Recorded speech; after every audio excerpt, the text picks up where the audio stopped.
Buenas noches, bienvenidas y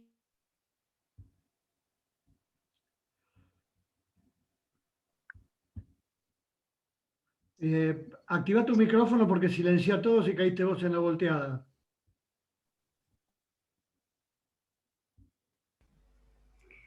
en fin, lo voy a dejar así, no lo voy a interpretar. No, no hagas interpretaciones, yo lo hablo con mi terapeuta. Bueno, buenas noches, bienvenidas y bienvenidos todos. Queremos agradecerles que nos acompañan una vez más, los que nos acompañan desde hace más de casi 5 años, y agradecerles también a los que se ingresan por primera vez a este encuentro político-social del llamamiento argentino judío. El llamamiento es una organización política no partidaria, pluralista, este, popular. Les vamos a pedir que mantengan los micrófonos silenciados, que después que presente Víctor a los invitados y que los invitados hagan su exposición, ustedes podrán pedir la palabra para hacer una pregunta que va a tener que ser breve para poder dar lugar a todos los que quieran participar. Abajo, en la parte izquierda de la pantalla, van a encontrar la opción de levantar la mano. Ustedes levantan la mano y yo les voy dando la palabra por orden. Ahora quiero, agradecer a Hanna y a Larry por acompañarnos y le doy la palabra a Víctor para que los presente. Víctor.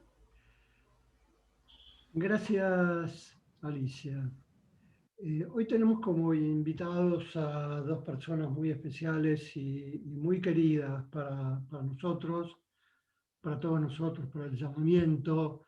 Ellos forman parte de los inicios del llamamiento, desde que este se conformó en el año 2015, con lo cual ya van 6 años de actividades en el que por suerte hemos crecido muchísimo y cada vez estamos creciendo mucho más. Como dijo Alicia, les agradecemos a todos que están aquí, los que están aquí, eh, los que están por primera vez, espero que sigan. Los que están desde siempre, les agradecemos mucho el seguimiento que hacen del cine debate social y político. Y bueno, paso en principio a, a presentar a Hannah Fleischman. Ella está con nosotros y dirige la actividad que tiene que ver con género y masculinidades. Si me olvido de algo, Hannah, discúlpame, pero bueno, son muchos los títulos que tenés. Bioquímica, profesora o doctoranda en artes dramáticas, conductora, participante de Matemurga y una persona de maravilla a la que queremos mucho. Larry Levy es otro compañero al que también le tenemos gran cariño y que está con nosotros también desde el principio del llamamiento. Participó también en varios debates como invitado y realmente sus puntos de vista nos parecen excelentes. Es conductor del programa de radio Nosotros y los Otros, periodista y escritor. No quiero extenderme mucho más en lo que estoy diciendo, lo que les pido es que para pedir la palabra, donde dice participantes abajo, si ustedes abren esa ventanita, van a ver que hay una manito para pedir la palabra. Nosotros se la vamos a ir dando alternativamente y por turno, como para que nadie sienta que se le pasó a alguien en la cola. No queremos colados y queremos escucharlos a todos. Y también lo que queremos es que, bueno, básicamente, si tienen que dar alguna explicación, básicamente hagan preguntas y que no se extiendan demasiado, porque, bueno, queremos que nadie sea dueño del micrófono. Queremos que todos participen y, en principio, que escuchemos a nuestros invitados. Así que le doy la palabra en este momento a Larry Levy para iniciar el día. Larry, activa tu micrófono, por favor, y es tu turno. Muchísimas gracias. Muchas gracias por la invitación. Para mí es un placer enorme compartir con la gente de Llamamiento cualquier actividad, en especial esta porque me toca de cerca. Una de las cosas que no dijiste, Víctor, y ahí sí te voy a agregar, es que mi presencia aquí tiene que ver con que viví durante 15 años en Israel y el conocimiento de lo que pasa en Medio Oriente me da alguna pequeña, digamos, legitimidad a la opinión. Porque el En Líbano, realidad, bueno, lo visité el Larry, Líbano. quería que lo digas vos, justamente, Está bien, porque es está bien. importante tenerlo de primera Sí, mano. digo que el Líbano lo visité, aunque sin pasaporte, ¿sí? Tenía un pasaporte color verde porque era el uniforme. Entré una sola vez y es, amén de que es precioso el panorama, es conflictivo. Desde entonces, la cuestión de Medio Oriente me interesa sobremanera y esta película tiene todos los condimentos, absolutamente todos los condimentos de la problemática de Medio Oriente. Quizás un poquito más alejado de Israel, aunque hay una presencia israelí en la película muy marcada. Hay varios símbolos en la película sobre eso. Bueno, lo que habíamos arreglado con Hannah era que yo hacía una contextualización de la cuestión geográfica, política y social, y ella hablaba más que nada de lo que se presentaba como problemática social, particular, que se presenta en esta película como un drama, y que es realmente muy fuerte, ¿sí? En cuanto a la época que se refiere a la película, es la época más álgida, más difícil que vivió el Líbano, desde los años 70 hasta los 90 y pico, ¿sí? Fue la más agitada porque estaba consolidando un sistema político cantonizado, donde las representaciones políticas del gobierno libanés se basaba fundamentalmente en la construcción de un sistema repartido entre las diferentes etnias o religiones. Y aquí hago una salvedad: etnia, religión es un concepto que no lo voy a desarrollar ahora porque es muy largo, pero tengan en cuenta que tienen un peso fundamental en el ámbito político de Medio Oriente, ¿sí? Incluyendo Israel también, ¿sí? Aunque está más occidentalizado, pero el problema que se presenta en esta película tiene que ver con eso, con las representaciones políticas y étnicas que se desarrollan en Medio Oriente, sobre todo porque los mandatos, el inglés y el francés, determinaron en forma arbitraria los límites de los países de Medio Oriente. Si ustedes miran los mapas, van a ver muchas líneas rectas, y tiene que ver con repartirse las influencias. Pero yendo directamente a la película, se presenta un contexto político muy agitado.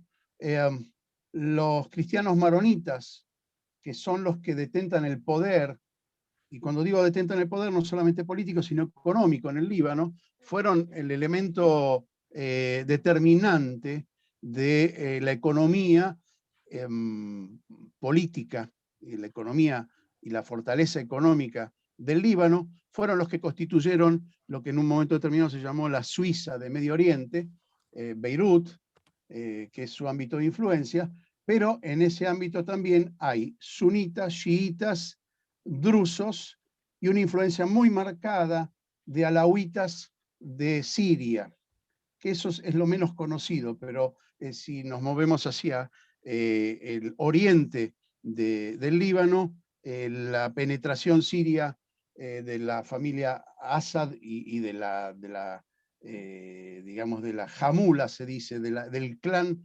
alawita, es muy marcado.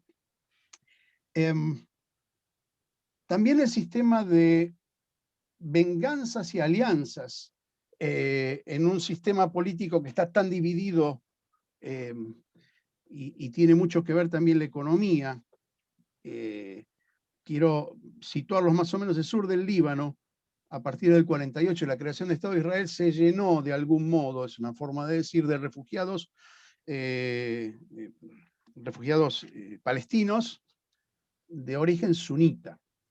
Y se integraron casi llegando a Beirut. Si ustedes recuerdan, no, en la película no hay una referencia concreta, porque la película están cambiados los tiempos, han jugado con los tiempos de tal manera que lograron ingresar en un lapso de 2 horas de la película casi todos los eventos políticos y sociales que se dieron en el Líbano durante la guerra civil, desde el 70 hasta el 91 más o menos.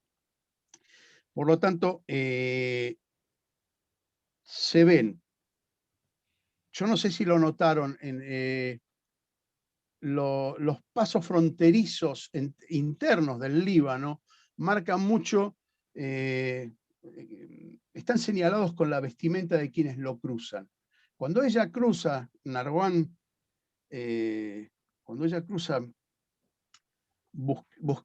tratando de ir al orfanato, los que cruzan ahí son todos sunitas, no son chiitas. Fíjense, si se fijan en la vestimenta, se van a dar cuenta que son todos, perdón, dije chiitas, no sunitas. Los sunitas estaban en el sur. Y ella logra pasar porque ella es cristiana y muestra su condición de cristiana. En ese paso fundamentalmente van a haber tanquetas verdes y uniformes verdes. Esas tanquetas fueron proveídas por Israel. Y los uniformes son los uniformes sin los distintivos, uniformes israelíes. Uniformes que yo usé en la Fajina, en los Miluim, en las reservas. Y las tanquetas son verdes, a diferencia de otras tanquetas que se ven a las puertas de Beirut, que son camufladas, están pintadas en 2 verdes. Esos pertenecen al ejército regular del Líbano. Pero sucede también en este contexto de mezcla, que se formaron las falanges. Las falanges cristianas se formaron en el año 36, a instancia de la familia Jumayel, que fue la familia cristiana maronita que dominó el Líbano hasta, digamos, los años 90, 95, cuando el Hezbollah equilibra la influencia de ellos a través de un ejército, porque el Hezbollah finalmente es un ejército, que tiene cierta legitimidad dentro del sur del Líbano. Bueno, en ese contexto de crecimiento, de desarrollo de cada una de las etnias representadas en la película, solo falta una etnia que no tiene una gran influencia, que es la etnia drusa, las familias drusas, que tienen un concepto filosófico político diferente al resto de las comunidades musulmanas. Ellos respetan la bandera del país donde se encuentran. En el ejército israelí hay drusos, van al ejército, y en el Líbano pasa lo mismo, ¿sí? Son fervientes defensores del país donde están, y no tanto de su condición religiosa o étnica. En ese contexto se van dilucidando quiénes manejan el poder y quiénes no. La película está basada en una historia real. Es la historia de Sohwa Bechara, que era este dato me lo alcanzó amablemente Simón Blanco, que también es compañero del llamamiento. Era una mujer miembro del Partido Comunista Libanés, había abandonado la cuestión religiosa cristiana, y fue la que intentó asesinar a un señor que en la realidad se llamaba Antoine Lahad, que fue el comandante del ejército del sur del Líbano. Y aquí entra el proceso, el contexto israelí. El ejército del sur del Líbano fue una alternativa que el Likud, a partir del año 77, empezó a darle a la familia, a través de Ariel Sharon, que en ese entonces fue ministro de Defensa, a proveerle armamento y un ejército que pudiese controlar a los refugiados palestinos, de tal manera que no tuviesen posibilidad fuesen controlados y no tuviesen posibilidad de atentar por la frontera norte de Israel. Fueron armados, Ariel Sharon se reunió infinidad de veces con la familia Jumaye, con Amin Jumaye, que después fue presidente del Líbano, y fue una alternativa a la falange, fue una alternativa que regularizó las falanges en el sentido bélico de la concepción de dominio. Entonces tenemos que en el sur están los refugiados palestinos suníes, y esto hay que tenerlo muy presente, porque hay una gran diferencia con los habitantes del sur, autóctonos del sur del Líbano, que son chiitas, y que han sido los vapuleados del Líbano. Es decir, la clase pobre y trabajadora representada en esa mezcolanza de religión y política que es muy común en el mundo árabe, en el mundo musulmán, y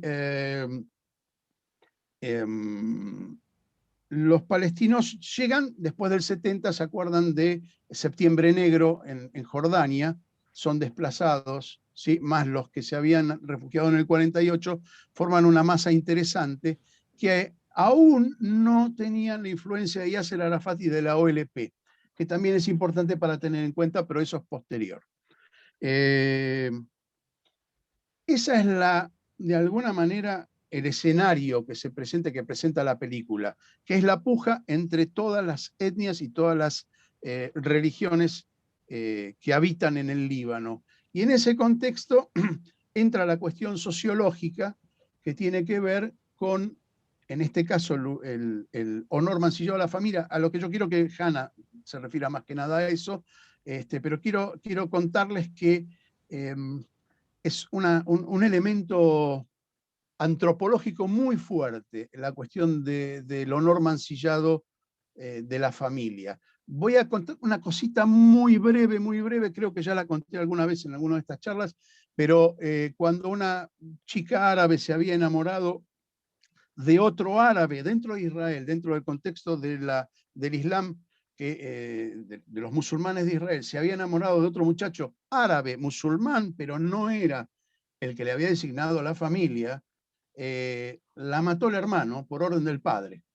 ¿Sí? Esto llegó a los tribunales israelíes, también a un juez árabe, lo cual el juez tenía que responder, tenía un dilema, porque tenía que responder a las leyes israelíes, donde eso era un asesinato puro y clarísimo, pero había atenuantes de tipo cultural que dentro del Islam está considerado a lo largo de la historia. Entonces fue muy difícil resolver eso, finalmente fue condenado, no importa, pero quiero decir que se juntan en la cuestión política también cuestiones culturales, religiosas, que tienen un arraigo muy fuerte en el Medio Oriente y que si no las tenemos en cuenta, las perdemos de vista, no entendemos el conflicto.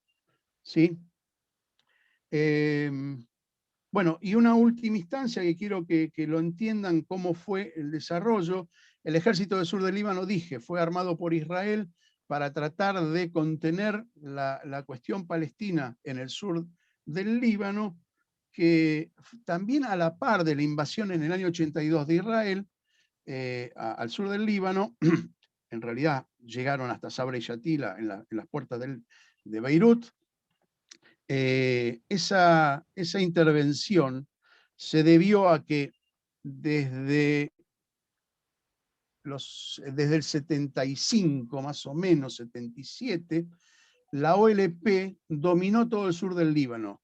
La OLP, de carácter secular, no digo ateo porque es muy difícil establecer el ateísmo dentro del mundo musulmán, pero digamos de una tradición tipo Partido Comunista, donde la religión no interviene, en gran medida, dominando todo el sur del Líbano, que eran chiitas, representados por un partido, por un movimiento que se llamaba Amal, Partido del Trabajo, que lo lideraba Nabi Berri, que finalmente terminó ayornado en la política y terminó en Beirut como presidente de la Cámara de Diputados, que es lo que le toca a los chiitas del sur del Líbano, que es la Cámara de Diputados, en esa cantonización política que tienen y dividido los poderes del Estado.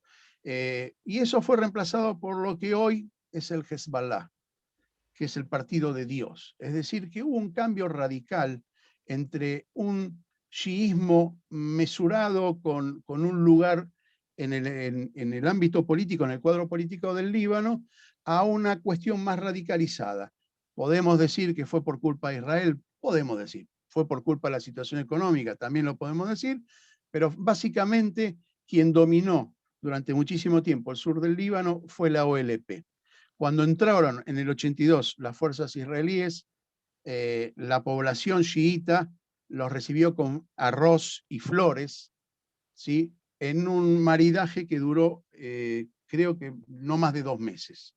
Cuando los israelíes empezaron a poner retenes para moverse en el sur del Líbano, al igual que lo había hecho el ejército del sur del Líbano, financiado por Israel, se acabó esa recepción, esa calidad de recepción, y bueno, ahí empezó un conflicto mucho más largo y se fortaleció el Hezbollah. Ese es el cuadro político o geopolítico de esa situación. Y ahora me gustaría que Hanna cuente la película desde el punto de vista social, político, ¿sí? Y después pienso que podemos complementar con algún dato que nos falte de uno o de otro, ¿sí? Hanna, todo tuyo. Hola, hola a todos, bienvenidos. Gracias Larry, gracias Víctor y Alicia, fue una sorpresa que me invitaran, pero sí tiene que, digamos, yo vi 2 veces la película también, porque en la primera no pude dejar de emocionarme, porque yo también busqué 17 años mi historia familiar. Cuando la película empieza, yo voy a hablar más desde la película en realidad, y desde el punto de vista de lo que representa para una mujer buscar. O sea, la protagonista, que es en realidad la madre, es la que vive exiliada en Canadá y cuando muere le deja a su empleador una carta para sus hijos mellizos de Canadá, que viven en Canadá hace 15 años, ponele, o más. La carta para buscar al padre se la da la hija, y la carta para buscar al hermano se la da al otro hijo. ¿Por qué? Porque para ellos vivieron en el silencio, que es donde me identifico, que es donde hay una generación que no habla. Desde ahí, en lugar de encontrarse en la búsqueda, la hermana, o sea, la chica, para buscar al padre, se encuentra con la historia de la madre. El hermano, a mí me pasó igual, mis hermanos no buscaron, no tenían la necesidad, no era imperioso, en fin. El asunto es que cómo la aprieta por una cuestión cultural. Resulta que la madre terminaría siendo como una desaparecida, o sea, no tiene entierro, no tiene lápida. Y eso es un desaparecido. También para nosotros, también para los que somos hijos del Holocausto. Entonces, uno cuando busca es porque necesita que sea una persona la que está muerta, no que no exista.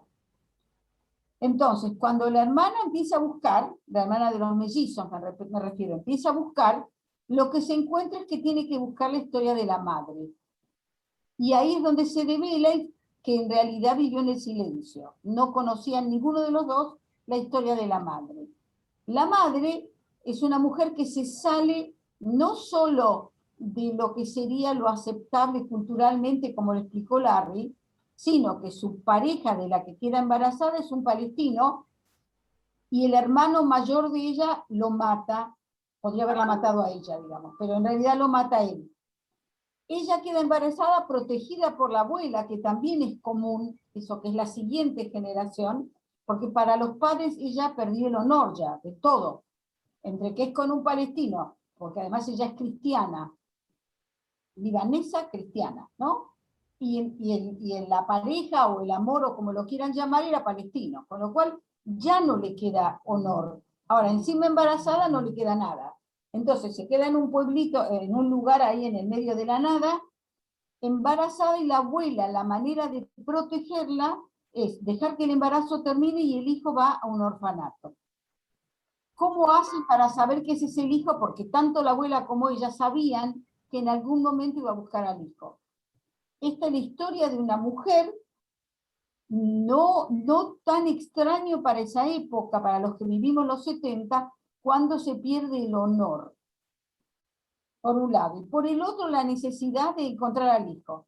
Entonces, en la búsqueda de los mellizos, digamos, de los hijos que viven en Canadá, cuando van al Líbano con la abuela, ella hace un acuerdo, digamos, donde una vez que termine, porque queda oculta en la casa de la abuela, el bebé se va apenas nace, digamos, a un orfanato, y ella se va a una ciudad que es inventada. Una de las cosas maravillosas de esta película es que es la adaptación de una obra de teatro, y en general las adaptaciones al cine resultan un plomazo, dicho en español. ¿Por qué? Porque se quedan con imágenes más fijas, como en el teatro. En el teatro el intercambio es a través de lo que se genera emocional y culturalmente con los textos, etcétera, pero en esta película no se pierde la calidad cinematográfica, digo, que es muy importante. Ella va a la universidad, a una ciudad que está inventada, y ahí termina el idioma francés. Cuando ella va, y la madre, esto a través de la búsqueda del hermano, o sea, hay dos búsquedas en realidad, la búsqueda de la hija por el padre en realidad, no por la historia de la madre, y de la madre por el hijo, que se superponen en tiempos y cinematográficamente en la película. En la medida que ella va hacia el sur, ve que el orfanato fue destruido, porque la guerra está todo el tiempo presente, todo el tiempo. Como Larry hablaba de los uniformes, yo veo destrucción, destrucción, destrucción, destrucción, y va hacia el sur. Más allá de que atraviesa, porque es cristiana, va hacia el sur y va en un ómnibus que fue el detonante. Ella ya estaba cercana a la idea de la lucha de los del sur, digamos, juntados libaneses y palestinos. Yo los junto en una lucha cercana, por lo menos, y se acerca a la lucha, pero cuando va buscando a su hijo hacia el sur, resulta que ahí va en ese ómnibus que explota y que mueren quemados vivos. También mi familia le ocurrió lo mismo, fueron quemados vivos por los nazis, claro, en el Holocausto.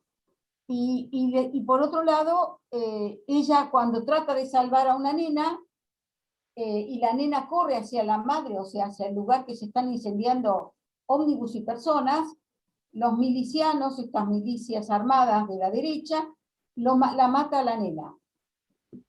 En ese momento es cuando ella, digamos, es como ocurre a veces en la militancia en general, que hay un detonante.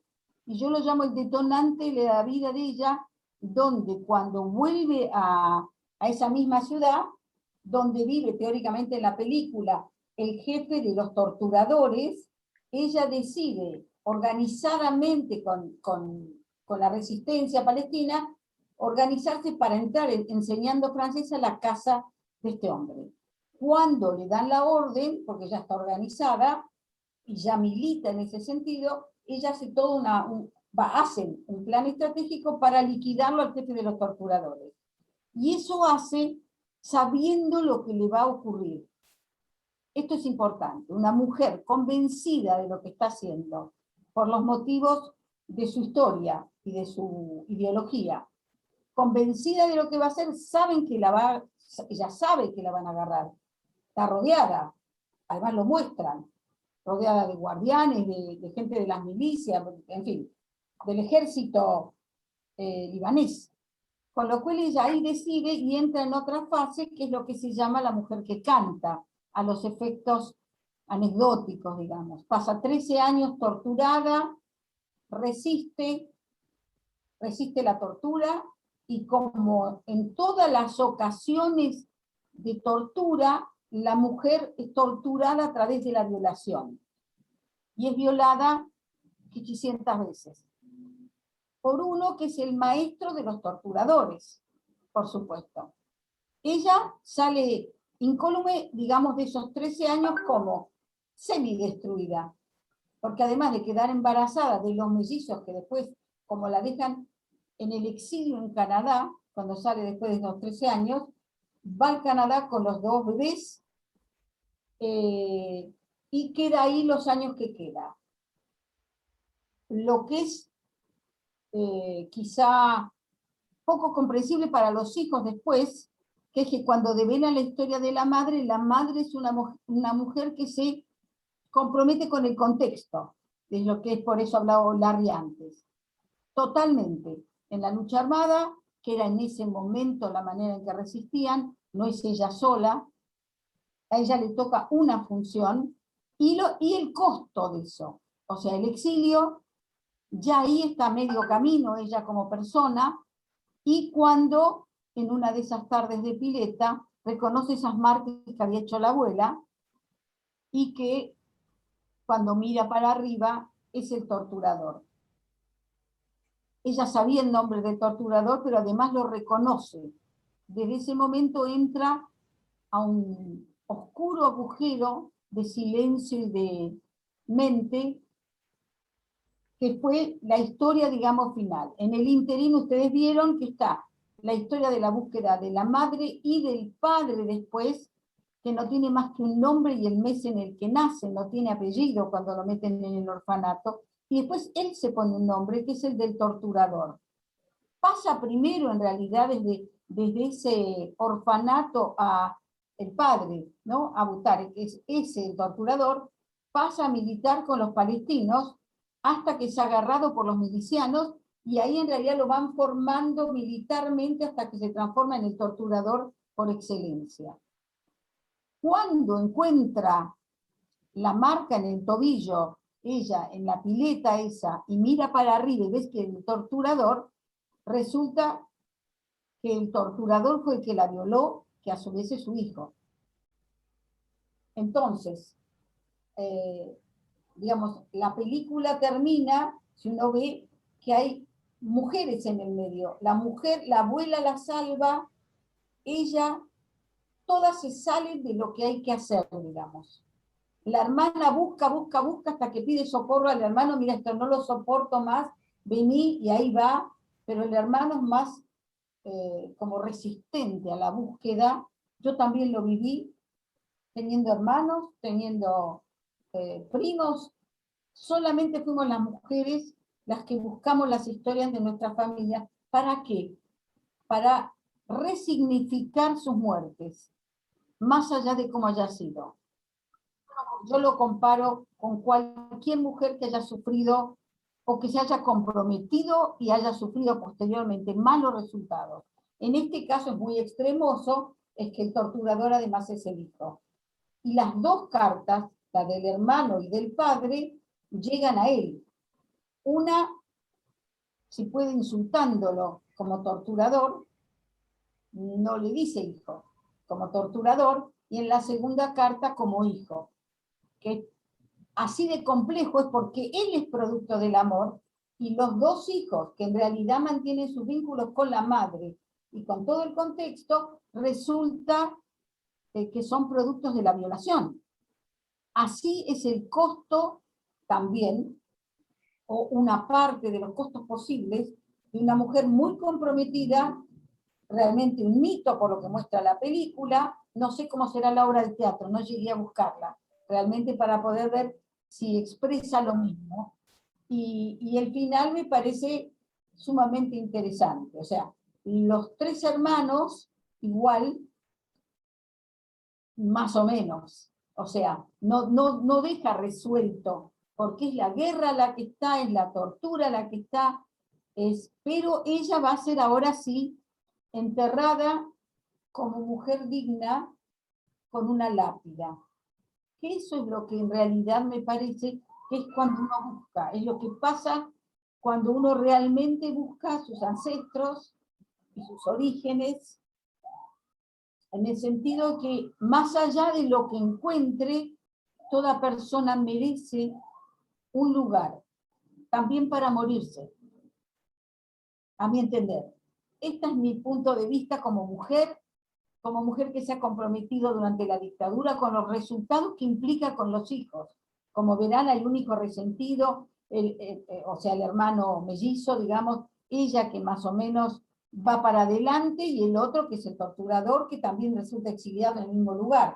O sea, el compromiso no es gratuito, sin embargo la dignidad tampoco. Eso desde mi punto de vista. Acá termino, para que puedan hablar ustedes. No, déjame que te haga un par de aportes a lo que vos dijiste, porque es muy interesante. Que son apuntes nada más, ¿sí? Dale, Lo de la espalda al mundo y si ser enterrada sin lápida es aquello que la vergüenza quiere ocultar. sí. Para rescatar de la vergüenza y la humillación, ella Así. trata de ir a buscar. Ahora, vos trazaste un lindo paralelo, a mí me gustó mucho lo de las mujeres, y déjenme hacer el paralelo con las madres de Plaza de Mayo, con las abuelas de Plaza de Mayo. Son las mujeres las que van a buscar la verdad. Eso no quiere decir que los padres no hayan participado, que los hombres no hayan participado, pero la culpabilidad de los hombres los limita y la mujer va a buscarlo. Bueno, esto pasó también, y tiene que ver con las generaciones, pasó en Israel con el Holocausto. Sí, los estudios sociológicos que se hicieron importaban así. Los salvados del Holocausto que emigraron a Israel no quisieron hablar nunca de sus penurias ni de lo que habían pasado con sus hijos. Sus hijos tampoco preguntaron. Son recién los nietos los que fueron a buscar la verdad. Y son los que rescataron las historias del Holocausto. Ahora, también hay otra cosa más acá. Hay un drama metafórico, que es el Edipo Rey, ¿no? Es decir, finalmente, claro. Entonces me parece que eligió el director de la película para darle el dramatismo necesario, porque si no la historia quedaba en una historia solamente de violencia, había que de algún modo resolver un final que le diera sentido a la película. Y encontró el Edipo, y me parece que está bien como recurso, ¿sí?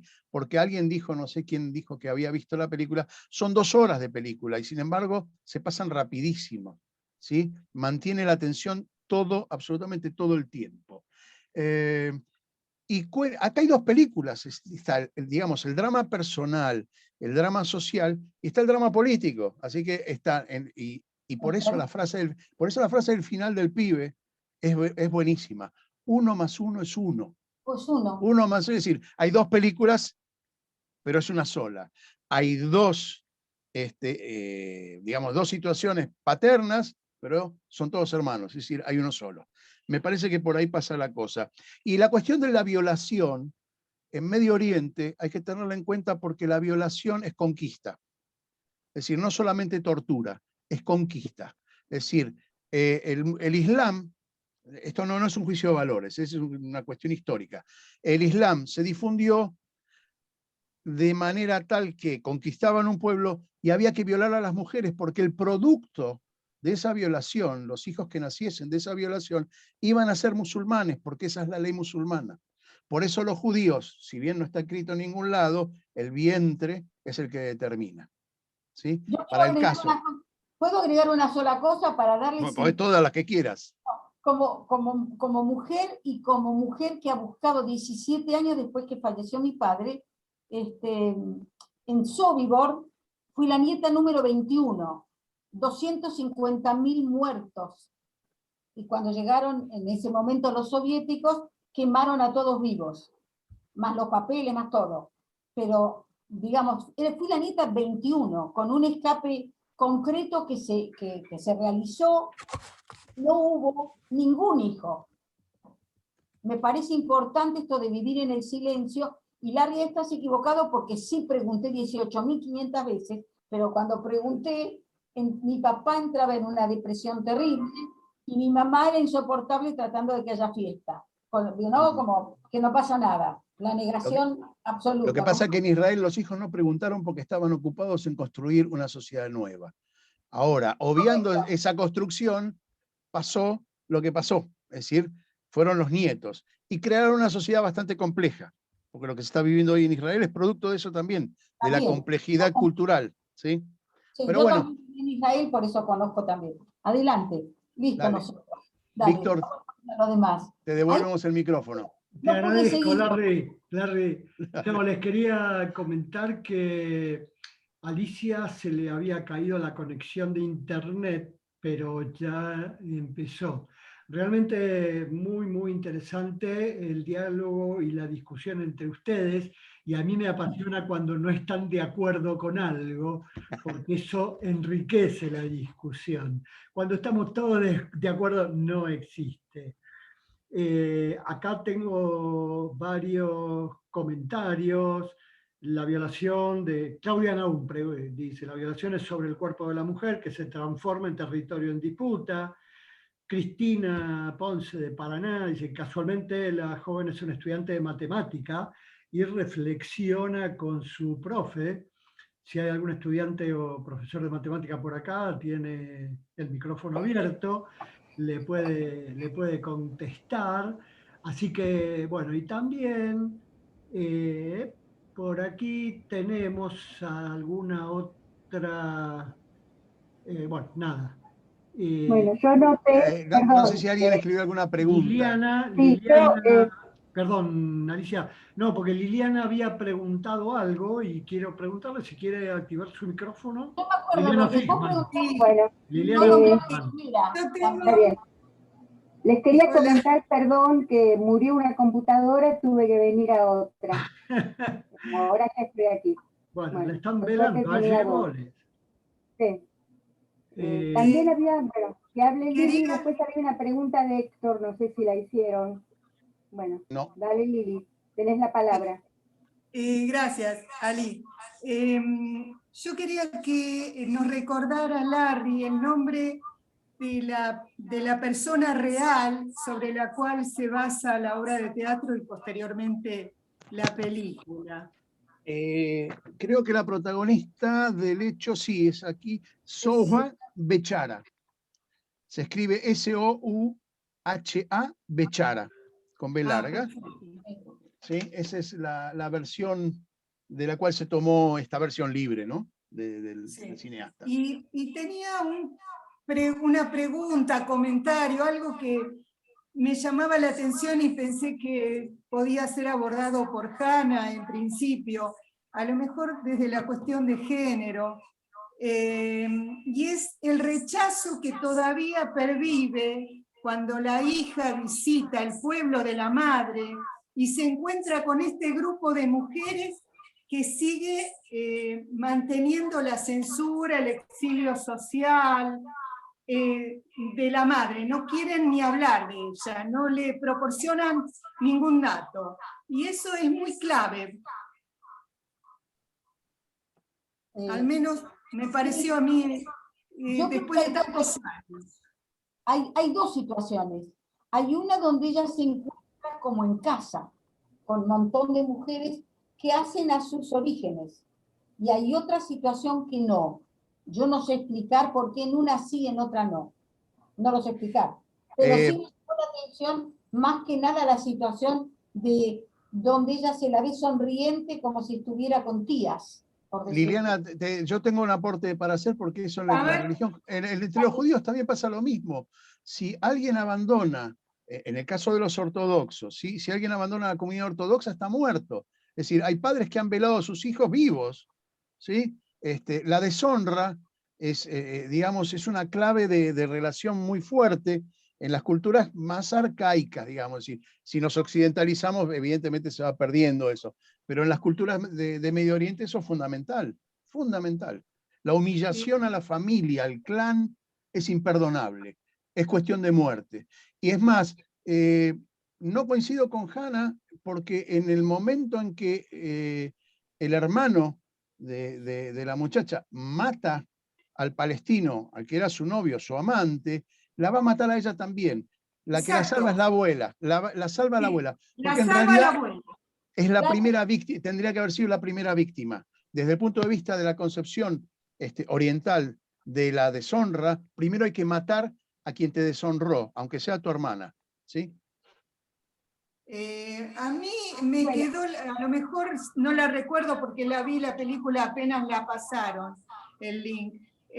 Yo lo recordaba como dos partes de la misma situación, en donde en un principio la reciben bien y cuando ella explicita de quién quiere hablar, cambian completamente y no le dan ningún dato.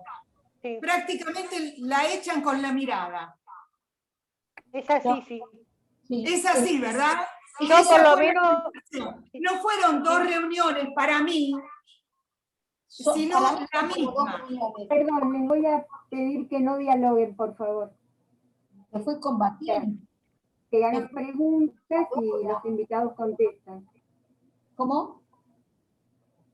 No, ¿Perdón? decía que traten de no dialogar entre los que están en el debate, sino que hagan preguntas y que los invitados, o sea, ustedes contesten. Ok. Claro. Había una pregunta, no sé si ya la contestaron, que yo había tomado nota, de Héctor, que decía, si ya la contestaron, que el solo hecho de mostrar el crucifijo cuando iba en el micro ese, le sirvió para demostrar que era cristiana. Esa era una pregunta. Y otra pregunta, que también está acá, que bueno, eso la pueden contestar también, porque está en la película, es ¿quién, se ve que no lo entendió, quién la ayuda a esta mujer a escapar a Canadá? Bueno, hay dos preguntas ahí. Sí, la ayuda, en realidad la ayudan los palestinos, es decir, la organización palestina, esto es claro, ¿no? Que se acercan a ella y le dicen, ya hiciste mucho por nosotros, ahora nosotros hacemos por vos, ¿sí? Y en cuanto al crucifijo, es una licencia cinematográfica, sí, evidentemente que no es tan fácil, pero por la vestimenta también se pueden dar cuenta de quién es y quién no es, ¿sí? Está muy claro en Medio Oriente el olfato de todas las etnias. Se miran y ya se saben quiénes son. Así que es en este caso, para el público en general, es una licencia cinematográfica. Y la otra pregunta que estaba era algo así como, ¿qué piensan que el director sea hombre que dirigió la película? Si hay algún tipo de mirada distinta, que si la película, me imagino yo, la pregunta apuntaba si lo hubiera hecho una mujer, no sé. Vos que sos especialista, Hanna. No entendí la pregunta. No entendí la pregunta. Preguntaban que qué pensaban ustedes de que esta película haya sido dirigida por un hombre, si influyó la mirada de él en esta película. Una cosa no quita la otra, creo yo, porque además la lucha la hicieron hombres y mujeres, allá y en todos lados. O sea, yo por lo menos lo que quise es contar algunos aspectos que tienen que ver en esta película en particular, que además tiene que ver con la vida del escritor de la obra de teatro, que me parece que tiene que ver con algo que está, por lo menos en aquella época, ligado de alguna manera al género. ¿Por qué? Porque se repite eso, se repite en las distintas situaciones. Entonces, por eso lo traje a colación, es un invento mío esto, obviamente no tiene nada que ver con lo que quizá el autor quiso decir. O sea, por supuesto que no hay ninguna lucha que puedan hacer de este nivel de lucha que puedan hacer las mujeres solas, obviamente, ni mucho menos. Esto es una búsqueda individual. El contexto es social y los resultados son sociales de la búsqueda, que es lo que siempre ocurre. Uno busca individualmente por X motivo y después resulta que está en un contexto social, tiene ribetes sociales, tiene consecuencias. Yo quería darle énfasis a eso, sobre todo. No sé si contesté. Bueno. ¿Era eso? ¿Era eso por ahí que andaba, que preguntó? Sí, no. Supongo que lo contestaste, porque no. No sé. Bueno, Acá Rosa Kleiner pregunta de qué lado era, porque no le quedó claro, la cárcel donde ella estaba encerrada. De quiénes eran los que la pusieron presa, supongo. Ahí hay un tema interesantísimo, a ver si lo develaron, a mí me costó mucho develarlo porque no entendía, pero la cárcel es de los nacionalistas, es de las falanges, no cabe ninguna duda, inclusive por la vestimenta, etcétera, etcétera. Pero fíjense que la hija encuentra a quien cuidó a su madre en la cárcel, fue su digamos, carcelero durante 13 años, dijo, creo, a ese señor con pañuelo palestino, que lo había encontrado en el sur del Líbano, y que era cuidador de un colegio, era el asistente de un colegio, pero que había sido, que al principio le niega el diálogo y después le dice, sí, sí, tu madre era la que cantaba, la número 72. Ahí también vemos una cuestión de poder y de fuerza, ¿no? Es decir, el dominio de los maronitas, y teniendo como empleados, entre comillas, carceleros palestinos o sunitas, no lo sé, no queda claro. También la envoltura del pañuelo tiene que ver con a qué corriente pertenece, pero es un pañuelo palestino, y funcionó como carcelero de una cárcel de las falanges. Es todo muy imbrincado, está todo muy mezclado, ¿sí? Hay una cuestión de poder económico muy, muy claro, ¿no? Y alguien preguntaba, que me interesó la reflexión, a ver si la encuentro aquí, Gladys creo que fue, no, Liliana Etlis. Henry, alguien Sí. preguntaba también acerca de el encuentro con la enfermera que asistió en el parto del nacimiento de los mellizos. Me parece que está, bueno, eso... Bueno, pero eso es parte de la búsqueda. Ahí está interesante porque no sabemos la filiación de la enfermera. De todas maneras, tiene una actitud. Dos veces se manifiesta esa actitud maternal en la película. Uno, cuando ella intenta salvar a la nena dentro del micro, que la agarra, dice, es mi hija, lo grita, ¿no? Vinti, Vinti, es mi hija. Ahí se manifiesta ella como madre, como contenedora materna, y la actitud de la enfermera, que es tomar a los mellizos cuando lo iban a tirar al río para matarlos. Ella dice, deja que yo los voy a cuidar, vos ya cumpliste con tu función, déjame, hacete el tonto, hacete el boludo, que yo me quedo con los dos chicos. Es decir, son actitudes muy marcadamente maternal. Quería decir algo con respecto también, ya que hablamos de las mujeres y el entorno, la abuela la mató, la abuela es decir, la borró, porque es la abuela la que está en la familia que recibe a la piba, y que al principio la recibe muy bien, le dan el té, pero cuando se enteran de por qué viene, ¿sí? Que no era una Marwan de números, sino que era justo la hija de Nahual, ahí mira para otro lado y dice, no, no tengo nada que aportarle, está muerta para ellos. A ver si, y el producto de su hija, de su nieta muerta, también está muerto, no existe.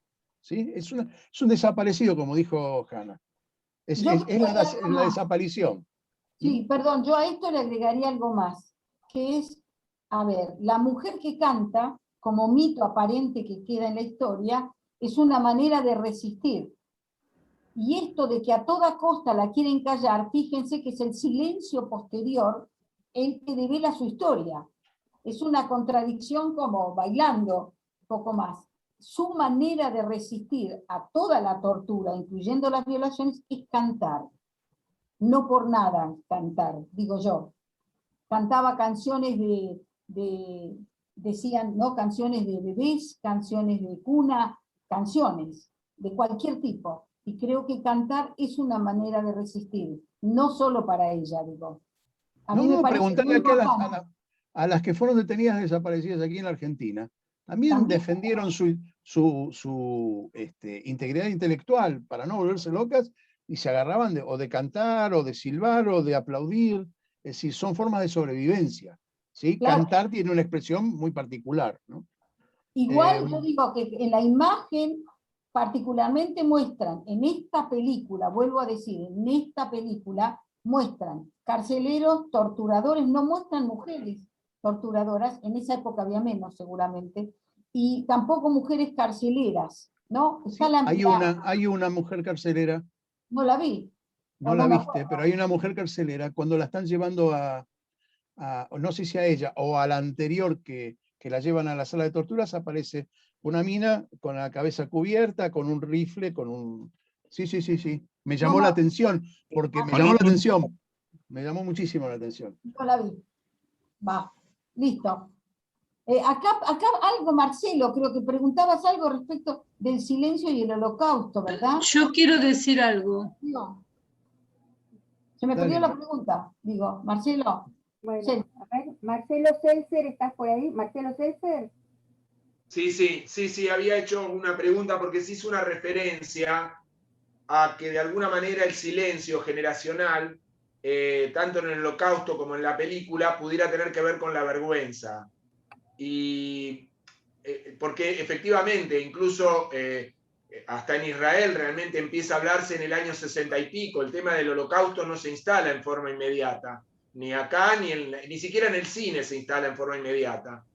Pero la pregunta, o yo siempre lo había atribuido a lo mejor, no a la vergüenza, sino en principio a no revivir el dolor propio por el que se atravesó y no transmitir ese dolor a los hijos, es decir, no hacer cargar a los hijos con el peso del drama vivido. Yo en esta película, porque es evidente el silencio que ella guarda de toda su historia, y en realidad cuando lo veía más bien lo relacionaba con estas situaciones, por supuesto que con la vergüenza también, porque ella misma habla de que no se le ponga una lápida hasta que no se repare la vergüenza. Pero me parece que el dolor y el no hacer soportar a los hijos el dolor también pueden formar parte del silencio.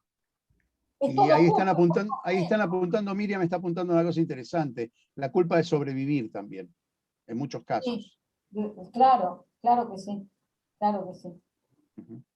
Es multicausal el silencio, no es, Claro, no es multicausal. no se puede eso establecer es un más parámetro apropiado, solamente. Claro, sí. es multicausal. ¿Puedo hacer un comentario? Sí, Liliana, primero tiene la palabra Liliana Etlis, que la pidió antes, y después Rosa, te damos la palabra. Gracias. Sí, buenas tardes. Yo quisiera agregar una cosa, ¿no? Porque mi análisis no tiene nada que ver con lo que están diciendo, es absolutamente distinto, porque yo parto del patriarcado. Me parece como que estas cuestiones, por ejemplo, que surgen en esta película, también pasan en el norte argentino, en el Chaco, con las nenas que quedan embarazadas, huichis, en donde no hay guerra y sin embargo ocurren también cosas muy parecidas, y a veces la antropología del relativismo cultural da como justificación un problema cultural cuando en realidad es un problema político, no es un problema cultural. Me parece que la base tampoco es hombres y mujeres, sino que tiene que ver con una forma de funcionamiento del propio patriarcado en el capitalismo en un medio de guerra, me parece, ¿no? Me parece, no estoy absolutamente segura, porque, por ejemplo, yo soy psicóloga y antropóloga social, y yo me acuerdo que cuando hice trabajo de campo en el norte, habían muchas nenas embarazadas, sobre todo en Misiones, de 10 años, y todos decían, ¿y por qué? Pero nadie cuestionaba políticamente de que el problema pasaba por las violaciones de jueces, de profesionales, hacia nenas donde quedaban embarazadas y donde inclusive un juez dijo, en vez de jugar con una muñeca, que juegue con su hijo. Entonces me parece que el contexto de guerra no es suficiente para mí, como profesional, no es suficiente porque me parece que nos ponen una trampa. Y la trampa es justamente analizar con categorías occidentales cosas que tienen que ver con categorías orientales que desconocemos. Por ejemplo, yo hay muchas cosas que me pregunto por qué nosotros tenemos esta costumbre, sobre todo los porteños, de analizar lo que ocurre en el norte con categorías que no tienen nada que ver con el sentir de uno del norte. Por ejemplo, les doy un ejemplo, yo he atendido muchas mujeres violadas y del norte, y la palabra violación no la tienen como registro como las tienen, digamos, los porteños. Es decir, que hay cuestiones que tienen que ver con la lengua, con la representación psíquica, que no es la misma. Entonces me parece que es más complejo todavía. Esto que lo dejo como interrogante porque me quedé pensando en lo que decían ustedes. Acuerdo completamente. Lo que pasa es que los momentos históricos, y esto no es entrar en relativismo cultural, sino es la comprensión estoy totalmente de acuerdo que es una cuestión de poder, básicamente de poder. Es que Ahora, el problema las culturas es orientales, escúchame Liliana, las culturas orientales que en algún momento fueron la luz de la cultura para todo el mundo, quedaron relegadas por el poder del capitalismo occidental a un costado, denigradas, Y eso fue lo que se pone en juego, en este caso en la película. No estamos haciendo un juicio de valor. Es cierto que las violaciones son, digamos, multicausales como los silencios, ¿sí? Y tenés razón, hay una cuestión de poder. No solamente de patriarcado, hay una cuestión de producción también. Eso ya lo había dicho Lenin cuando trató de integrar a las mujeres al sistema productivo de manera igualitaria, ¿sí? Digo, no estamos haciendo juicio de valores. En este momento, con esta película, lo que podemos hacer es contextualizarla en el tiempo y en el espacio lo que estaba viviendo en ese momento el Líbano. Ahora, que hay reacciones iguales. A ver, mi mujer es trabajadora social y ha tenido que lidiar con cosas como esta. En Perú hay comunidades autóctonas en donde los chicos se inician sexualmente con sus madres. Es algo completamente natural. Nosotros lo vemos con 4 ojos porque nos resulta chocante. Ahora, ¿está bien, está mal? Esto es lo mismo que el asesinato que yo decía por humillación. ¿Es asesinato? ¿Lo juzgamos como asesinato o lo juzgamos como una costumbre? No tengo la respuesta. La verdad que no tengo la respuesta. Yo vivo en Occidente, me crié acá, y es más, te digo más, reconozco, y lo decía un momento antes de entrar en línea, que yo soy un machista en recuperación por mi educación. Tengo 63 pirulos, me crié en Buenos Aires y tengo que decirlo abiertamente, si yo estoy en un bar con mis amigos de mi edad, lo primero que vemos cuando entra una mujer es saber qué culo tiene. Entonces, si no reconocemos, si no partimos de esa base, no hay posibilidad tampoco de entenderlo, ¿sí? En dónde estamos parados. Tengo una hija de 17 años que es militante feminista y tengo que adaptarme también mi mentalidad a entender lo que pasa con ella.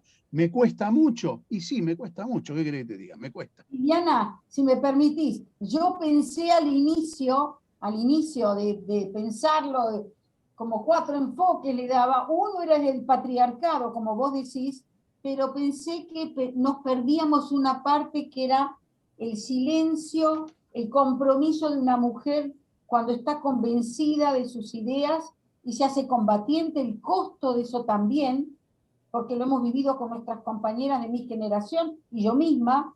Entonces, yo creo que perdí el aspecto político, no político exactamente, porque el patriarcado lo incluye, pero pensé que perdíamos de visión el aspecto general, que es como las madres de Plaza de Mayo buscaron a sus hijas, ella buscó a su hijo. Después que lo encontrara fue casual en Canadá. ¿Me entendés?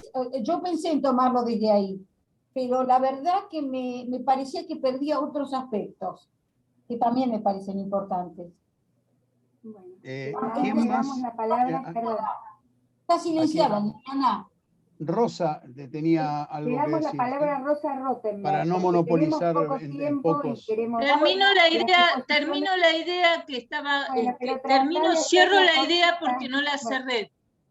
Termino la idea que el tema, digamos, de la antropología dio últimamente esta cuestión del cuerpo político como una extensión del territorio. Entonces, independientemente del territorio, las mujeres tenemos un cuerpo político que se diferencia del cuerpo político de los hombres. Y me parece que este es un dato muy interesante también como para analizar también junto con el silencio.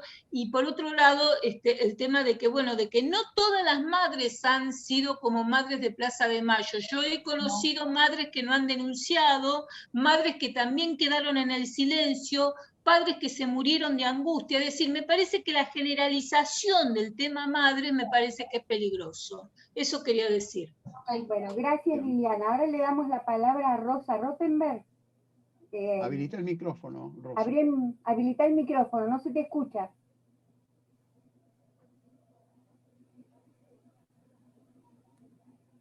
Ahí está. Ahora sí. Bueno, ya lo mío quedó un poco atrasado porque es muy interesante lo que comentó Liliana, pero yo iba a ir un poquito a retomar el tema sobre el silencio de las víctimas en distintas circunstancias. Yo soy sobreviviente del Holocausto. En mi familia siempre se habló y estoy de acuerdo con creo que fue Hannah la que hizo el comentario, de que muchas veces no se hablaba por vergüenza. Pero por otra parte, yo quiero añadir que muchas veces sobre todo al principio y en forma inicial, cuando terminó la guerra, no se hablaba porque la gente no creía en lo que contaban las víctimas. Era tan inconcebible lo que se contaba que no entraba en ninguna mente aceptar y pensar que eso hubiera sucedido realmente. Ese fue uno de los motivos principales por los cuales las víctimas o los sobrevivientes del Holocausto al principio no hablaban, además de lo que con muy buen criterio fue expresado. Y ese silencio duró muchos años. Recién empezó a hacerse notorio o pasó, digamos, a una nueva etapa con la película de Spielberg, la famosa película de, no me acuerdo ahora el nombre, la lista de Schindler. En la lista de Schindler, de golpe aparecieron las víctimas, sobre todo en la parte final de la película. Las víctimas estaban presentes, estaban ahí, se los podía ver, eran personas, no eran cosas que uno contaba y que no tenían representación. Bueno, eso era solamente mi aporte, el comentario que quería hacer. ¿Alguna otra pregunta? ¿Algún otro comentario? Marcos, ¿querés decir algo? Marcos. Abrí el micrófono, Marcos, no se te escucha.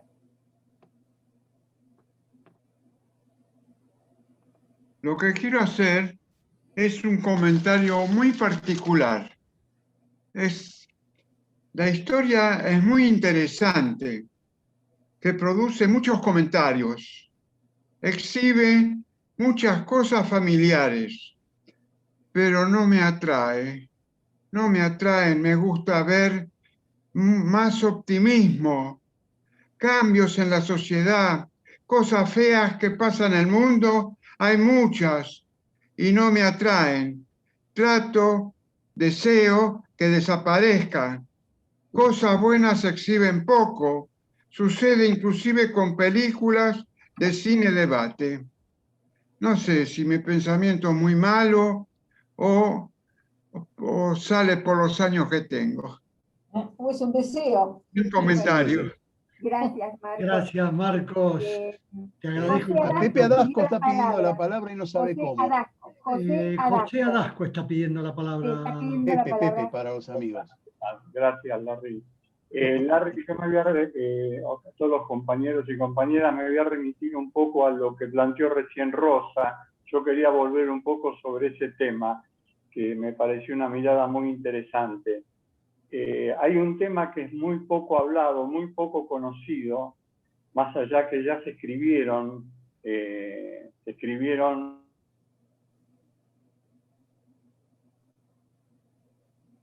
Pepe, se te fue la voz. Quedó tildado. ¿Sí? Sí. José, no se te escucha, se quedaste como... Se le cayó la conexión, parece. Porque no está... Sí, se le cayó la conexión, evidentemente. Sí. Bueno, había pedido la palabra, creo que Silvia Yoyana, mientras. Creo que se pronuncia así, no sé el nombre. Sí, sí. ¿Puedo hablar? Dale. ¿Se me escucha? Sí, bueno, sí, yo quería decir otra cosa, pero primeramente, acuerdo con Marcos Buchmacher, es muy fuerte la película, especialmente el final. Es una película sumamente interesante, muy profunda y tiene muchísimo para analizar, me encantó todo lo que fue dicho, pero también tenemos que tener en cuenta, me parece a mí, la época que estamos atravesando, difícil, y como propuesta, me gustaría mucho poder ver películas que sean interesantes, pero con otro ánimo, con otro espíritu. No estamos en estos momentos, me parece, tan fortalecidos como para poder asumir bien estos hechos. Por otro lado, no sé si me escuchan, yo no perfectamente, sé si perfectamente. por otro lado, se pasó un poquito por alto, como que no sé, Larry, creo que comentaste, como que la partera como que no se le da un valor, como que está pasada por alto. Sin embargo, en lo personal, a mí me resultó muy impactante la figura de la partera. ¿Por qué? Porque desde el primer momento que la vi en la cama, donde se la vio con un estado de depresión profundo, yo dije, ¿qué le pasa a esta mujer? Quedó destruida por todo lo que vivió. Sin embargo, ahí yo fui viendo desde abajo hacia arriba, como un escalonamiento en el estado de ánimo de ella, cuando se enteró de esta chica, que era la hija de nada menos de la mujer que ella había ayudado a tener a su hijo. Y ahí también la aparición del sentimiento de mujer que tenemos las mujeres, y de madre. Es como que ella tuvo como un despertar de esa depresión. De repente fui notando cómo cada vez se reía más, se sonreía, después se reía, después estaba eufórica y emocionada. ¿Por qué? Porque apareció esa bebé, Silvia, de esa mujer que había parido. Entonces yo, perdón, pero desde mi lugar de mujer, de madre y de abuela, yo quería resaltar la actitud de esta mujer. Dije, Silvia, 2 veces, 2 momentos de la película se ven las actitudes maternales. Una es cuando Narván dice, Vinti, Vinti, hija mía, es hija mía, la quiere salvar a la nena, y la otra dije de la enfermera, que salva, no lo escuché, me di cuenta de salva a los 2 chicos porque la orden era tirarlos al río. Y ella le dice al soldado, vos ya cumpliste tu parte, yo me los llevo, déjamelos a mí. Y ella los cuidó. Es decir, son los 2 momentos de la película. Hay uno más que tiene que ver con ella cuando entrega el bebé a su abuela, para que lo lleve al orfanato. Son los 3 momentos donde hay maternidad a full. Sí, no, yo eso lo entendí, pero a mí me resultó como fuerte esa actitud, esa emoción. Yo me emocioné, no sé, a lo mejor yo. Larry, déjame agregar algo a lo que está diciendo Silvia y lo que dijo Marco también. Creo que es un buen momento. Yo no lo hablé con Alicia, pero es cierto, las películas que en general ofrecemos son películas bastante fuertes. Y todo el cine que quizás a nosotros nos guste son fuertes también, pero tengan en cuenta que esto es un cine debate y aceptamos críticas, o sea que lo que nos quieran criticar a nosotros están en total libertad para hacerlo y las aceptamos, y no solo las aceptamos, sino que las queremos, porque creo que de eso depende también este ciclo, que ya, como dijo Alicia al principio, tiene 5 años de antigüedad y tenemos mucha gente que nos va siguiendo. Pero escuchamos a todos. Quiero agregar algo más. ¿Puedo responder? Déjame agregar algo. Sí, es cierto que la película es fuerte, que hemos pasado películas fuertes. No te olvides que este es un ciclo de cine político-social, o sea, no podemos pasar películas de entretenimiento, o sea, tampoco es no hay una crítica cinematográfica. Acá lo que planteamos son problemas para debatir. Es cierto que podemos encontrar otras películas un poco más suaves, lo vamos a tener en cuenta, pero siempre en esta orientación, o sea, con problemáticas políticos y sociales. Perdón, ¿puedo agregar algo a lo dicho por todos? A ver, cuando hablamos del dolor, de aquella guerra, de cualquier genocidio, del holocausto, de lo que nos pasó en el país, etc., yo creo que hay algo que aprendí en la búsqueda, que es porque uno busca, hay algo de constructivo en la búsqueda, que es para que no se repita. O sea, aprendí de una socióloga cuando estaba buscando, que yo estaba muy muy desanimada por esta cosa de la frustración en la búsqueda y seguir buscando, y ¿por qué yo? ¿Por qué no los otros? ¿Por qué tengo que buscar? Bueno, era una necesidad, no lo puedo explicar por más psiquiatra que tuve en ese momento que me ayudara, pero no sé, yo seguí buscando hasta el final. Y entonces ella decía, hay un emergente de un grupo cualquiera, lo que hoy llamamos una burbuja, sea familiar o no, que cuando busca la historia real, resulta que es más probable que no se repita. Yo tengo detrás de mí, 5 exilios políticos. De la búsqueda encontré otras cosas también. También por una carta, por una cosa absolutamente casual. Ahí empecé a buscar y ya no pude parar hasta encontrar. Y que, ¿cómo hacemos para que no se repite y que podamos tener películas más agradables? Cuando no haya más tantas muertes. En realidad no es un problema de elección. Perdón, ¿puedo decir algo? Estoy de decir acuerdo, algo? estoy de acuerdo. Una cosita nada más, para ponerle... ¿Puedo decir algo?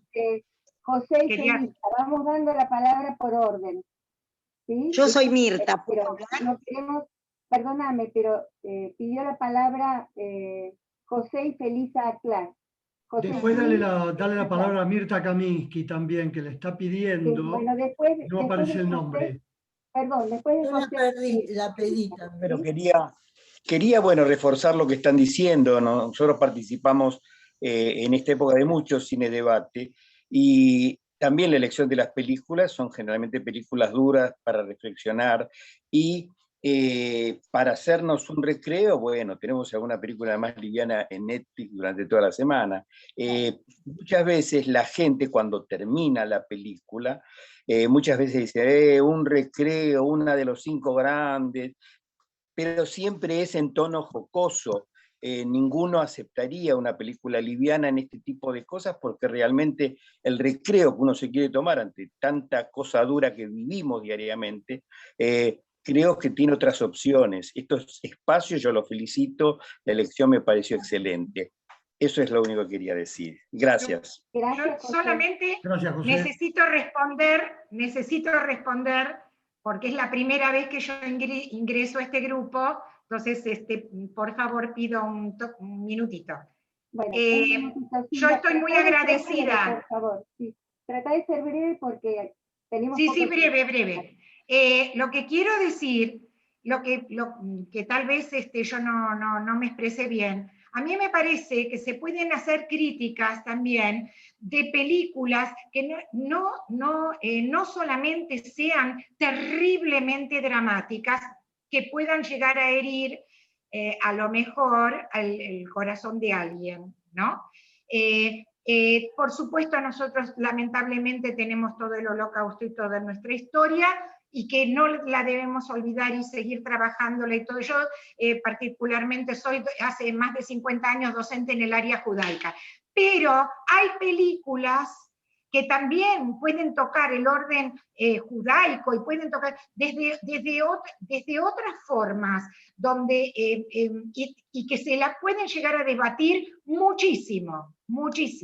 Eso es todo lo que quería decir y agradecer. Gracias, Silvia. Ahora le damos la palabra, no aparece tu nombre, aparece Galaxy J2 Prime, no sé quién sos. Habla Mirta. Soy Mirta, bueno. Mirta. Soy Mirta Kaminsky, hola a todos. La película maravillosamente realizada no la hizo el director de casualidad, Villeneuve. Sus padres, que eran de Líbano, primero a Francia, exiliados a Francia, y luego a Canadá. Entonces yo creo que él hace esta película maravillosamente realizada con todos los títulos y los flashbacks, que es maravilloso, porque son 2 historias paralelas, maravilloso, que nos llevan para adelante y para atrás con unas secuencias increíbles de luces y sombras, maravillosa, de agua que mata el fuego, porque están los 2 símbolos del fuego, de la masacre, de la muerte y del agua, que nos va a redimir. ¿Por qué él hace esta película? Como un alegato al no fundamentalismo religioso. ¿Cómo es contra el fundamentalismo religioso? Porque él era de una familia cristiana maronita, que también le enseñaron a odiar, y él hace esta película justamente para mostrar qué es lo que puede pasar con un fundamentalismo religioso. Lleva a toda esta masacre, a la muerte, entonces justamente nos deja esa parte de optimismo para saber que hay que hablar de eso, para que eso, como dijo Ana, no se vuelva a repetir. Nada más. Gracias. Bueno, ¿alguna otra pregunta que quieran hacer? Ricky Peterberg. Hola Ricky, ¿cómo estás? Ricky, ¿te habilitas tu micrófono? Bienvenido, Sí, ahí Ricky. desactivé, activé ¿Cómo todo. estás, Bueno, Ricky? es un gusto, la verdad, estar aquí. Es un placerazo estas charlas, que es la primera que me sumo. Así que Les bueno, muchas cuento, gracias. Che, discúlpame, Ricky, pero bueno, les cuento que Ricky fue el director de una de las películas que nosotros pasamos Sí, en este estamos en- ciclo. Excelente película, gracias. sí. bueno, muchas gracias, che. No, bueno, había lo que dijo Marco, todo lo que dicen es cierto, la película me encantó, me pareció súper fuerte y me gustó la película, qué sé yo, está buenísima.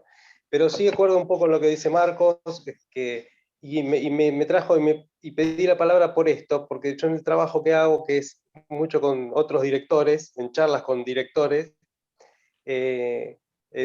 varias veces ya me tocó estar con Marcelo Piñeiro, que hablaba de su película Kamchatka, que de ahí muchos la deben haber visto, ¿no? Y que fue una película que él contaba que cuando se propusieron, la empezaron a escribir con Marcelo Figueras, el guionista, lo que querían hacer era una película que hablara bueno, de la dictadura, del genocidio de la dictadura y de las desapariciones y de toda esa generación de militantes y tal, pero que no querían hacer una película que fuera como se venían haciendo esas películas, contadas desde la militancia, desde los militantes o también desde el lado de la tortura, desde el lado de los represores.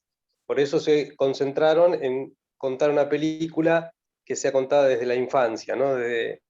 Y que de ahí no se mueven, yo estoy de acuerdo, o sea, uno piensa en esa película, en Kamchatka, y nunca está contada desde los militantes.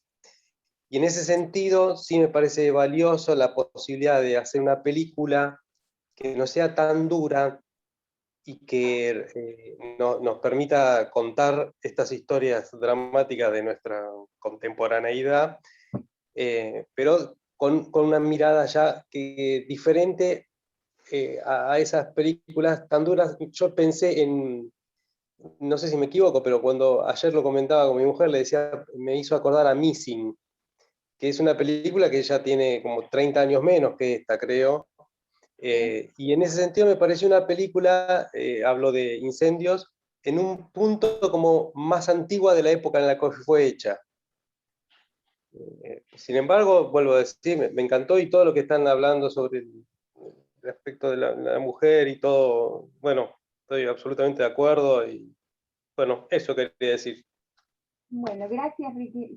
¿Quieren responder algo ustedes? Larry, Cana. ¿Puedo No, decir digo, está algo? bien la mirada. Lo que pasa es que el relato cinematográfico de esta película específicamente nos ubica en dos tiempos diferentes que no son justamente la actualidad. Por eso la hace universal a la película, porque tiene ese mensaje. En el tiempo que pase, la ira, la violencia nos trae drama. Entonces, me parece que no importa si está, digamos, ubicada en 1700, no importa.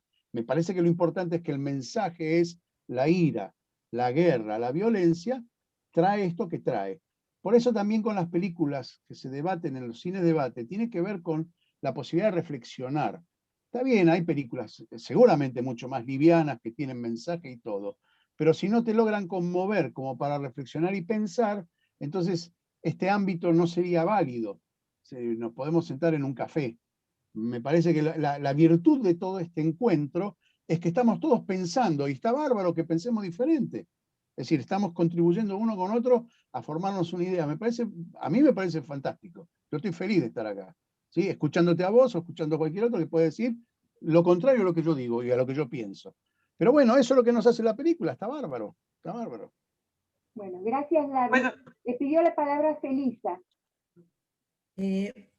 Bueno, no tengo mucho para agregar porque es sobre el tema del silencio, del cual se dijeron muchos de los causales de ese silencio. Yo una vez leí lo que habían expresado varios sobrevivientes del Holocausto y decía un señor, recuerdo, que dijo que pudo hablar sobre eso con su esposa después de 30 años, o sea, que la esposa y los hijos no habían sabido nada de lo que él pasó. Ahora, yo soy hermana de un desaparecido que la vengo no buscando a él, ahora buscando, bueno, por un lado, como dijo varias veces Hanna, que no vuelva a repetirse la historia, por eso desde el año 77 estoy en el tema y en organizaciones de los derechos humanos, pero hay muchas causas también por las cuales no se habló durante años. Primero porque muchos no entendían nada, muchos podían decir, bueno, algo habrán hecho, sin entender que aunque hubieran hecho algo está la justicia, pero también muchas veces nos callábamos con los más cercanos para no hacerles doler, para no informarle de cosas que íbamos averiguando y sabiendo, ¿no? Bueno, también había pensado en otras causales que surgen de mi propia experiencia, pero bueno, en este momento ya no. Bueno, gracias, Felisa. Quiero agregar 2 palabras, puede ser. Lo que digo, lo que pienso es que no quiero ver pavadas, sino películas que también nos hagan pensar, pero para hacernos pensar cómo producir los cambios buenos en la sociedad, que no se produzcan más guerras, que no se produzcan más cosas malas en el mundo. Bueno, gracias, Marcos. Podemos, ahí tenemos está Pepe tiempo de como vuelta. para 1 o 2 preguntas más. Acá está Silvia. Está Pepe de vuelta, José Adasco. Tratemos de que Hola, perdón. Primero de todo, disculpa, me cortaron. Perdón, está José primero y después Silvia Eglis y después vamos cerrando. Listo. Perdón, me cortaron la luz en casa justo cuando había empezado a hablar. Yo quería volver sobre un tema que planteó Rosa y que, bueno, yo veo que se repite, como que es reiterativo y vuelve. Hay una historia que es muy poco contada y muy poco conocida. Las primeras generaciones en Israel, después de la independencia, la generación pionera, hubo un sector bastante importante de ella que tuvo, llamémoslo por llamarlo de una manera muy delicada, un rechazo hacia todo lo que provenía de la Shoah. Ellos no podían llegar a justificar cómo pasó lo que pasó. Y hubo un rechazo. Hay un par de libros sobre el tema que ahora no recuerdo el título, pero hubo un rechazo de la sociedad israelí de un sector bastante importante hacia todo lo que significaba la Shoah. No podían llegar a concebir la nueva generación pionera, los hacedores de todo, los súper valientes, los súper,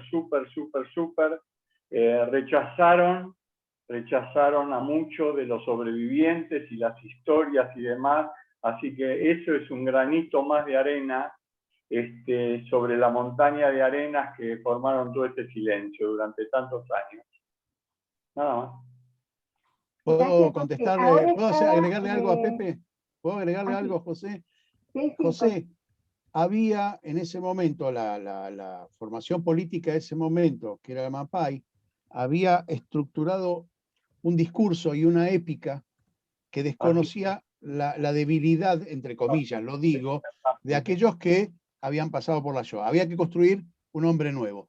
Eso provocó una crisis social muy grande, muy grande, porque no hay otra forma de superarlo que hablando. Y como no se habló, no se superó. Digo como para redondear la cosa, ¿sí? Bueno, ahora Silvia Eglis, que quería hacer un comentario, una pregunta. Silvia. Sí, No, nada más que un comentario. Quería decir que me resultaba muy grato este debate. Es muy interesante. Uno la ve solo en su casa la película y después venimos aquí y hay todo este despliegue, todo este análisis de diferentes aspectos con diferentes miradas. Y bueno, a mí me pasa algo particular con las películas muy fuertes. Me ha pasado varias veces que dice, la gente sale deprimida o sale, ¡ay, qué bajón, qué horrible ver! Oh". Pero cuando es una película buena, cuando se sabe que hay un artista comprometido, cuando la película además estéticamente es una maravilla, cuando se ve cómo se trató todo este problema, con qué delicadeza, ¿no? Y cuántas cosas aprendo, de cuántas cosas me entero, cuánto me mueve, cuánto me emociona. Entonces yo a veces salgo mucho mejor, inclusive cuando veo una película así, sí, salgo contenta, salgo orgullosa que los seres humanos seamos capaces de hacer cosas como esta, ¿no? Así que bueno, muy interesante, me encantó todo. Muchas gracias. No, gracias a vos, Silvia. Y Berta quería hacer una pregunta y creo que ahí vamos a ir cerrando. Berta. Sí, ¿qué tal? ¿Cómo están? Yo llegué un Hola, poco... Berta. Hola, querida. Llegué un poco tarde, disculpen.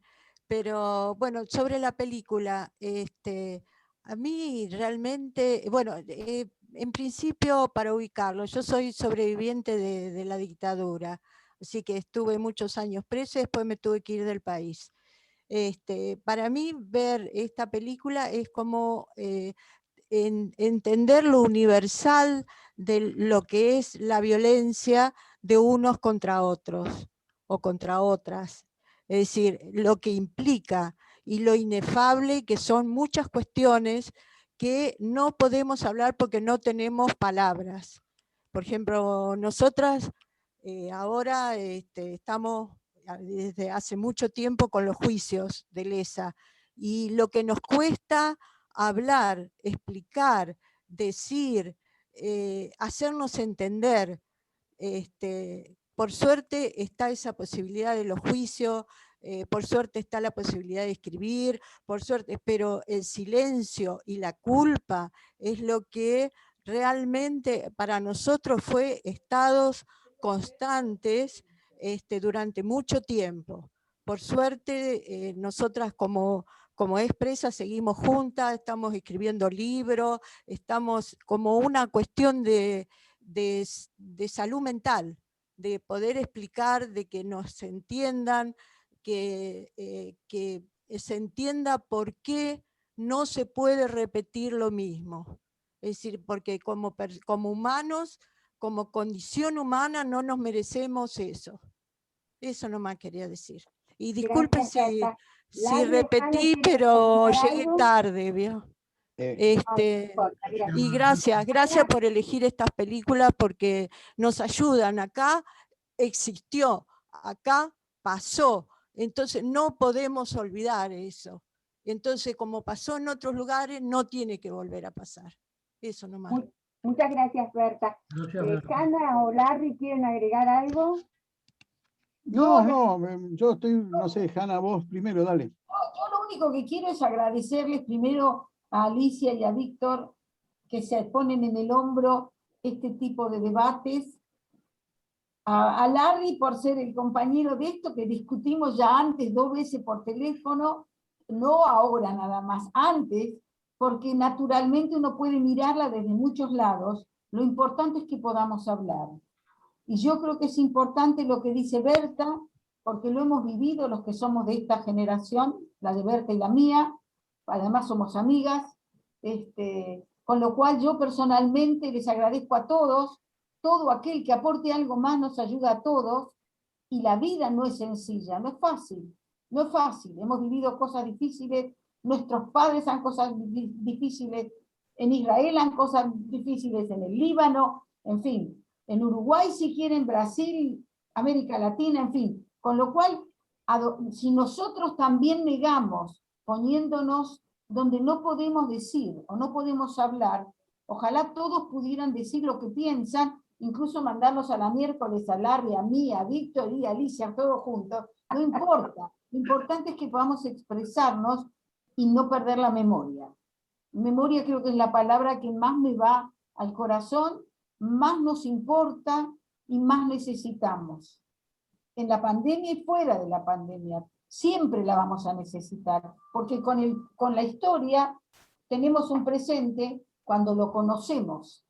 Cuando sabemos nuestra historia, tenemos identidad, y entonces podemos mirar al futuro. Si no, te la pasás buscando a lo loco y a lo pavote. Entonces, yo personalmente prefiero entrar en crisis por una película a vivirla. De la película salgo después, ¿no? Me olvido una parte, qué sé yo. Así que les agradezco a todos los aportes, son todos aportes válidos, y hay muchísimos más, podríamos seguir, estoy segura, con Larry por lo menos podemos discutir 2 horas más. Entre el que es un machista recuperado, yo digo ya recuperado, ¿eh? En recuperación. En recuperación, lo reconozco. Él dice recuperación, pero no, está recuperado. Les cuento una cosa, una infidencia. Bueno, muchas, Hanna. Así que muchas gracias a todos, de mi parte. De corazón. muchas gracias, Hanna, muchas gracias, Larry, por acompañarnos, por todos los aportes interesantes que hicieron sobre la película.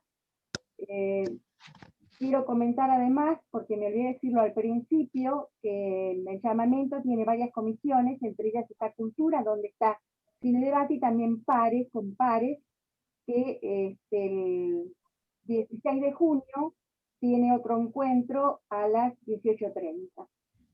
Y bueno, quiero saludar a todos, agradecerles la presencia, esperarlos en el próximo Cine Debate del mes de julio, y le paso la palabra a mi compañero Víctor. Gracias, Alicia. Bueno, realmente estoy sorprendido por el nivel de participación de todos, me parece genial. Y con respecto a lo que estaba diciendo Hanna recién, quería hacer una infidencia. Antes de que abramos el espacio a todos los que vienen al debate, estando solamente Larry, Hanna, Alicia y yo, Larry y Hanna ya se pusieron a discutir sobre la película.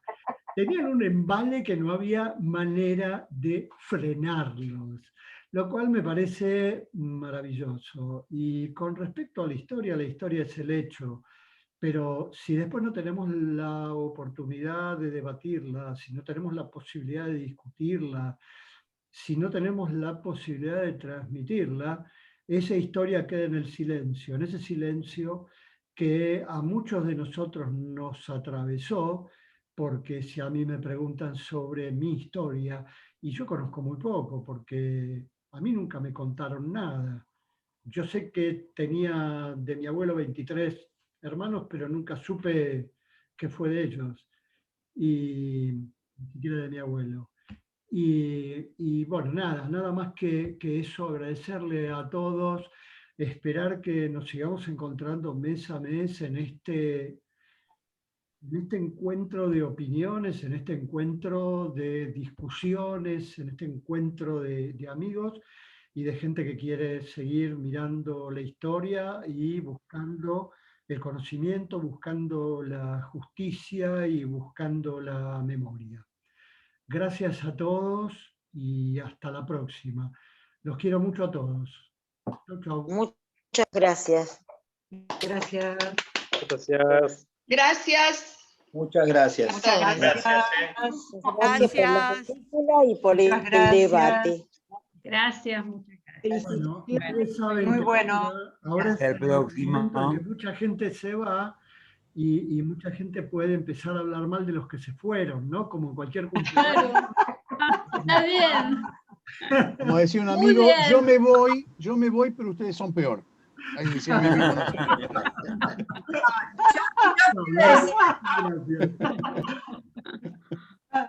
Gracias, sí.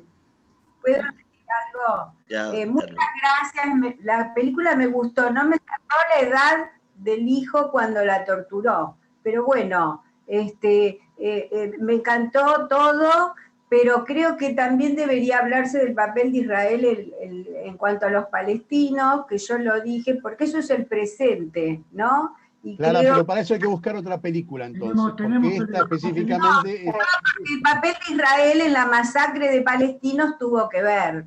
Pero no en esta película, no en esta película. Hay muchas películas que hablan del papel de Israel en Medio Oriente, con los palestinos, hay muchísimas. Sí, Esta específicamente está sugerido nada más la presencia de Israel. Es cierto lo que decís, es cierto lo que decís, pero hay muchas películas que tratan el tema. Pero en este momento del holocausto, el presente es el conflicto de Palestina. Me parece que algo tendríamos que haberlo tocado, porque en el 75 fue Israel la que permitió la masacre. En última instancia lo que propones es una charla política que no tiene que ver con la película y está bárbaro, lo podemos hacer en cualquier momento. Eso está bárbaro, porque hay mucho para decir, claro que hay mucho. No cabría también de haber... Sí, busquemos